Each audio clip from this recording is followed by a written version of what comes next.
what I value when I look at each second of my life for recent years, the last decade or so, but with ever more clarity each day, what I value is loving.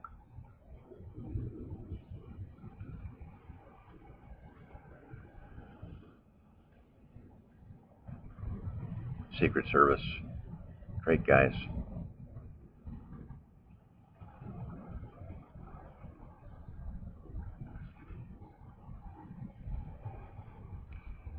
I don't mean what I value the most. I mean what I value. There's virtually nothing else as I look at any second, any hour, any day of my life that I value. It's crystal clear to me that it is the pearl of infinite price that Jesus spoke of. It's what he valued.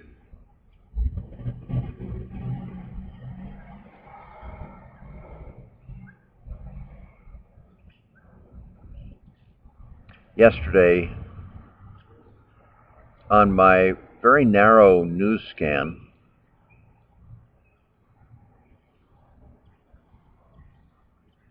if the fate of the world depended upon me telling you anything about entertainment or sports, the world would be done. I couldn't. It's a very serious news scan. I don't remember why these two stories popped up, which I posted. One of a young girl, preteen as I recall, had sold more than 2,000 boxes of Girl Scout cookies, which apparently is a whole lot.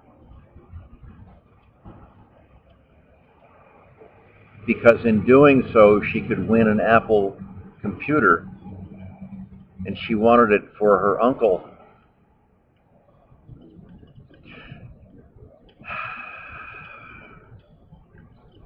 A young fellow, I guess, who has a very aggressive form of multiple sclerosis.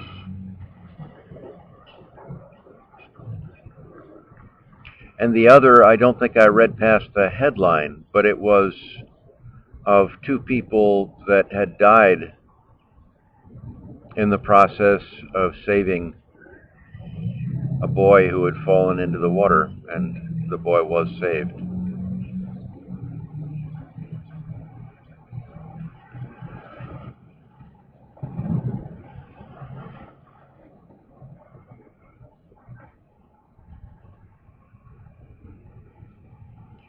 What begins to approach such beauty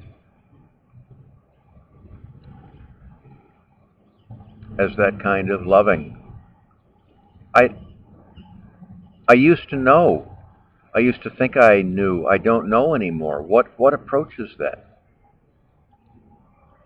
The rest is trash. These opulent buildings around me, the works of art that I would have salivated over not that many years ago, the monuments, the expensive clothes, the expensive restaurants, the inexpensive restaurants.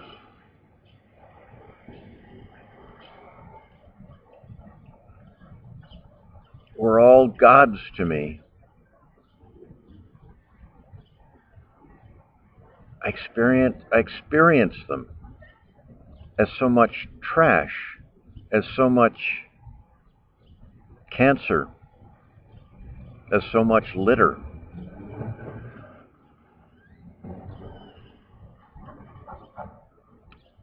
That's how my nervous system experiences it.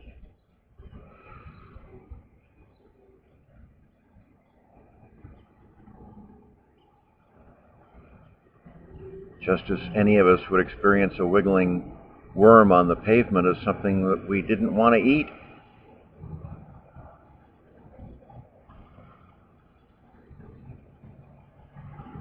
Well, I discover more about that every day in my life. I don't, how's that possible?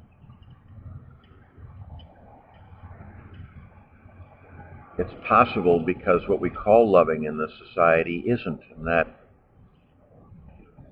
that's the speaking against the Holy Spirit that Jesus spoke of. That's if you disguise, if you mislabel that which is life-giving, you make it undiscoverable, except if one is immensely fortunate, as I've been.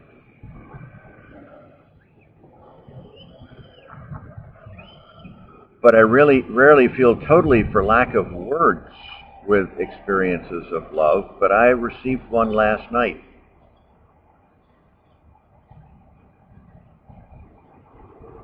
A fellow who doesn't know me other than 4 or 5 brief encounters on the street. I'll call him John.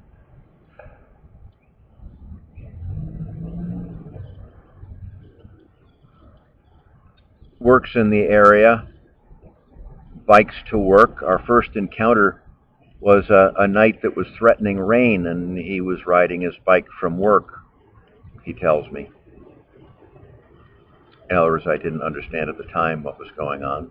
I just knew this fellow stopped on a bike. Do you have a bag that I can have? He saw the large black plastic bags, one over my shoulder here, that I use to protect what warm clothes and bedding I have. I make it my business not to keep things in reserve here, because the more clutter I have, the more it tempts passers-by to complain to the police.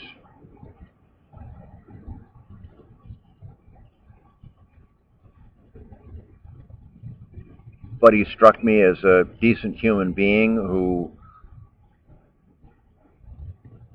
whose heart might be touched by me saying yes, so I said yes, and I set about finding a bag.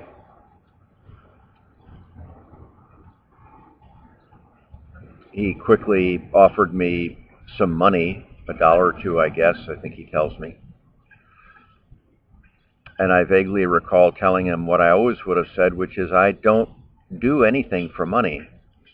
I don't accept money for things that I do.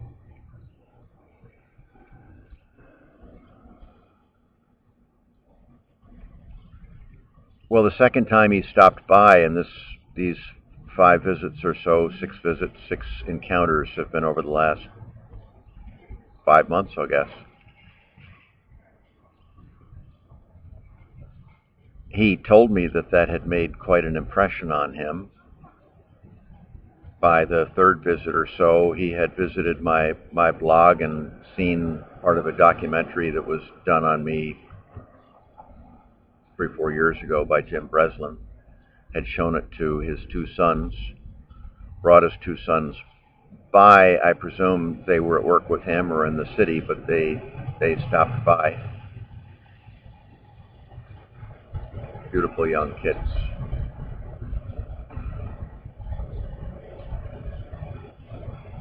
But he doesn't know me. I mean, he doesn't know me.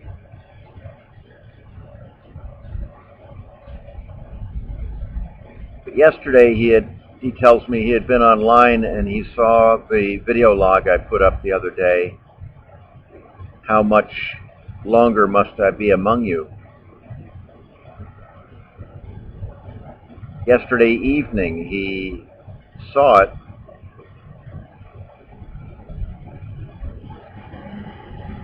Heard for the first time, I guess, about my cancer diagnosis. But they tell me I have just months left.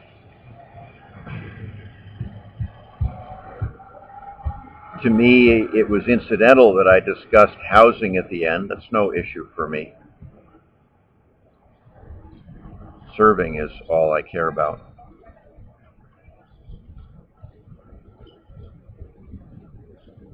But apparently it struck him as incomprehensible that housing, when I can no longer stay here, would be a question. So he tells me he said to his wife, who works in mid to upper mid levels of the government, he tells me, He tells her of the video log that he watched. He'd spoken of me to her before.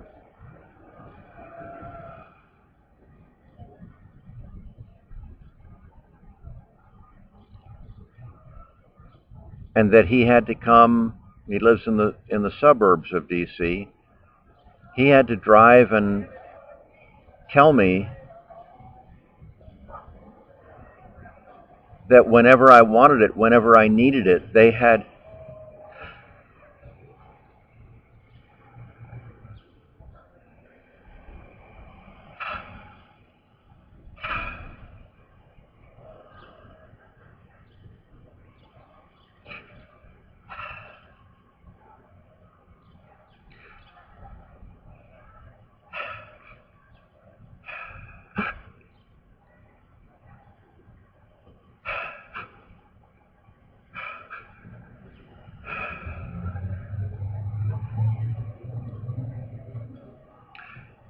a small room in their house that was mine, and his concern was to implore me not to doubt that.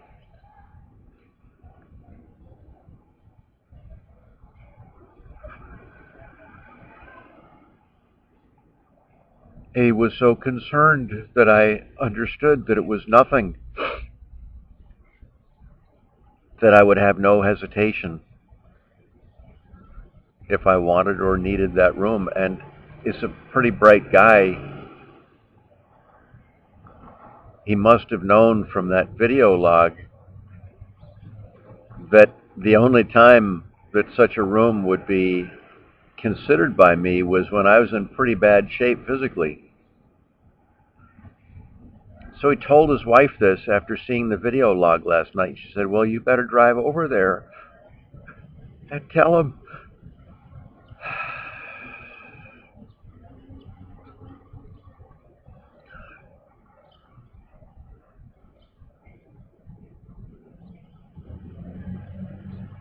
Part of my emotion might be that this kindness was done to me, but I don't think that's it. I think it's just that kindness, that little girl who sold 2,000 boxes of cookies. I don't know who she is. She doesn't know who I am. It had nothing to do with me. It's just magnificent. And this love from this humble, kind young dad who doesn't know me other than I'm some freak. It's not how he thinks of it, but visibly I'm some freak with tattoos on my face in front of the Canadian Embassy 24 hours a day.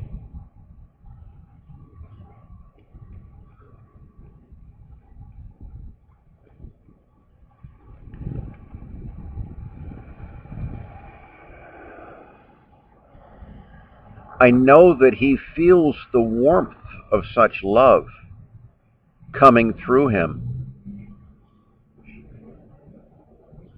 I can only pray that he really feels it,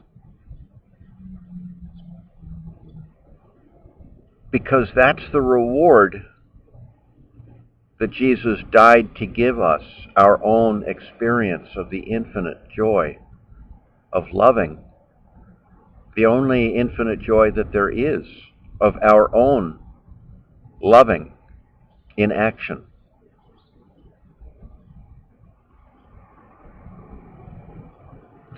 This isn't the only breathtaking kindness I've ever received. Kathy driving down from Philadelphia in the terrifying hours, minutes almost before Sandy was going to hit DC and then Philadelphia, couldn't stand the thought of me being on the sidewalk and drove down and yanked me off of it. Took me back to Philadelphia. Or when my laptop was stolen back in June, like a mother bear, she would not hear of me not having a replacement laptop, knowing that it's my entire field of battle and therefore my field of life. Or Bev and Jerry and Dave and Mary Rachel after my first hunger strike for the children in Chester back in 2001, 2002, they hardly knew me as soccer parents. We had known each other. But pretty literally peeled me off the street back from death's door, nursed me back to life for years in their home.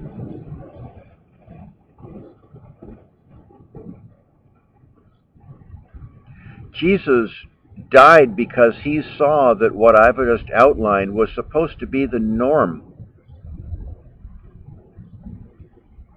and that each individual that made a life out of such loving, each second, each hour, each day, would be in the heaven in this life. He also saw that it would make of this earth a heaven, and that if we didn't do it, it was going to be hell. For his beloved Jews, that the Romans would wipe them out. Of course, they crucified Jesus rather than following him. And within 70 years, the Jewish nation was wiped out, destroyed by the Romans in Israel. And he saw further that as a species we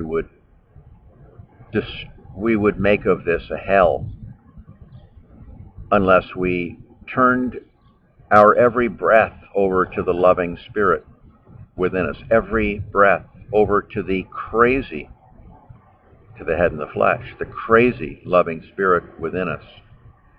But he saw it was the only total divine win-win.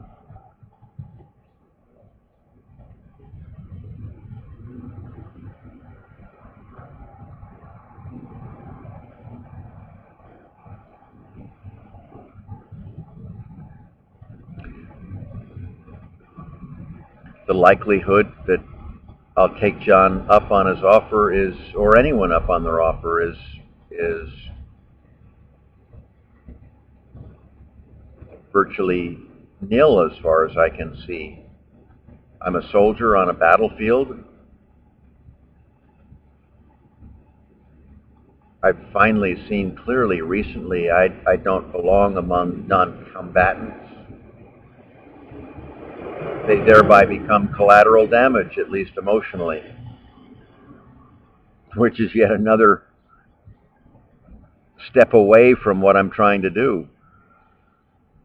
And more than that, as I explained, I have a price to pay, but I want to pay. I believe in a place for the legal system, and I've played Robin Hood and violated the law, and I expect to spend when I can no longer be here, time in the slammer, paying that price. Nothing's free.